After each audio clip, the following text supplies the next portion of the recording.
అపవాది యొక్క చాలా యుక్తి కలిగిన పని ఏంటి, చాలా తెలివి కలిగిన పని ఏంటో తెలుసా? ప్రార్థన చేసినప్పుడు ఒక 4-5 పడంగలోనే ఈ 100 మందిలో 95 మంది వాళ్ళకెళ్ళే చూస్తుంటారు. పడిపోయారు, అపవాది చేతిలో చిక్కుకొని పోయారు, అయ్యో దెయ్యాన్ని వీళ్ళని పట్టేసిందని వీళ్ళు అనుకుంటున్నారు. కానీ ఈ 95 మందిని ఎవ్వరికీ తెలియకుండా వీళ్ళందరినీ కూడా నెమ్మదిగా నరకం పాలు చేస్తుంటారు. నరకానికి ఇడ్చుకొని వెళ్ళిపోతుంటుంది. నరకానికి వీళ్ళందరినీ కూడా నెమ్మదిగా నడిపిస్తూ ఉంటుంది. మనం అనుకుంటాం ఈ 5 మీదే ఫోకస్. ఎప్పుడు వచ్చినా ఆ అక్క పడ్డదు జాగ్రత్తగా ఉండు, ఈ అమ్మ కింద పడ్డది జాగ్రత్తగా ఉండు, ఆ అన్నయ్య దగ్గర కూర్చోమాక నాన్న మొన్న కింద పడ్డాడు ప్రార్థన చేసినప్పుడు ఈ చెబుతూ మందిరంలో ఈ చెబుతున్నారు. ఈరోజు ఈ కింద పడిన ఈ 5 కంటే నిలబడిన ఈ 95 మందిలో అంతకంటే ప్రమాదకరమైన పరిస్థితుల్లో వాళ్ళు ఉన్నారు. ప్రమాదకరమైన స్థితిలో ఉన్నారు.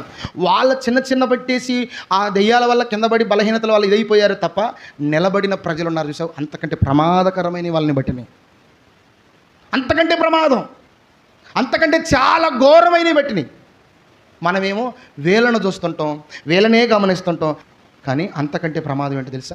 ఈ నిలబడిన 95 మందిని వీళ్ళందరినీ కనబడకుండా, వీళ్ళేమో కనబడేటట్లు చూపించి 5 ఈ 95 మందిని కనబడకుండా అపవాది సాతాను తన రూట్లో తన మార్గంలో తీసుకుని వెళ్ళిపోతుంది. మన ఫోకస్ అంతా కూడా ఈ 5 మీదే పడతాం, ఈ 95 మందిని మర్చిపోతాం. ఇది సాతాను యొక్క కుయుక్తి కలిగిన పని.